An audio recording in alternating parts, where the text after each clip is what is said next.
The Lion and the Woodcutter. There once lived a lion, the king of the forest. He was always accompanied by a jackal and a crow.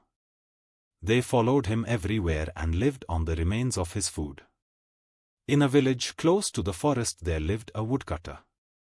Every day, he would go into the forest with his axe to chop wood. One day as the woodcutter was busy chopping a tree, he heard a noise behind him. Turning around, he saw the lion looking straight at him, ready to pounce. The woodcutter was a clever man.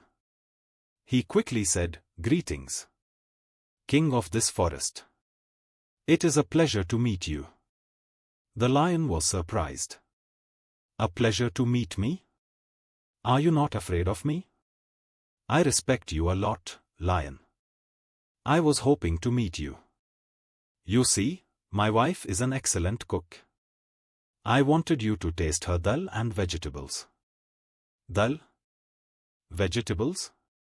Don't you know that I eat only flesh?" asked the lion in surprise.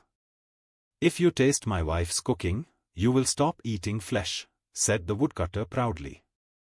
The lion was very hungry and he accepted the woodcutter's food. "Good that the jackal and the crow are not with me today," thought the lion. "They would laugh at me." The lion was surprised to find that the food was indeed very tasty. "I have never eaten such good food," he said. "You are welcome to share my food every day, O king.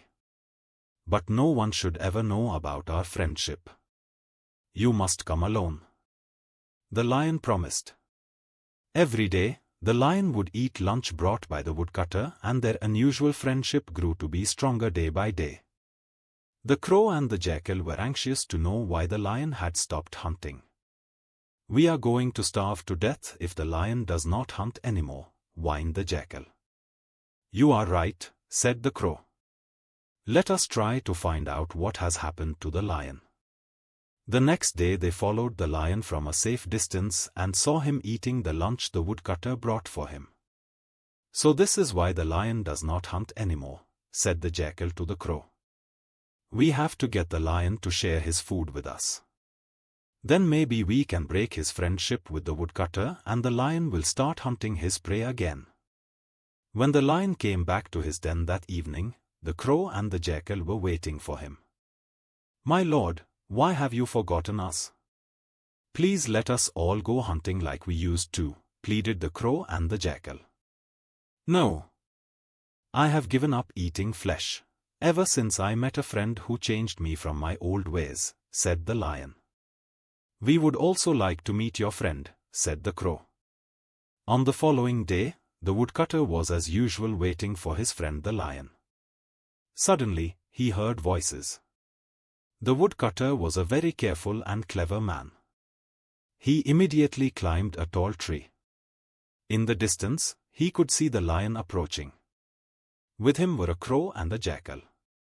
"With those two around, my friendship with the lion will not last very long," he said to himself. The lion came over to the tree and called out to the woodcutter, "Come down and join us. It is me, your friend." "That may be so," called out the woodcutter, "but you have broken your promise to me. If those two can make you break a promise, then they can make you kill me also. You can forget our friendship."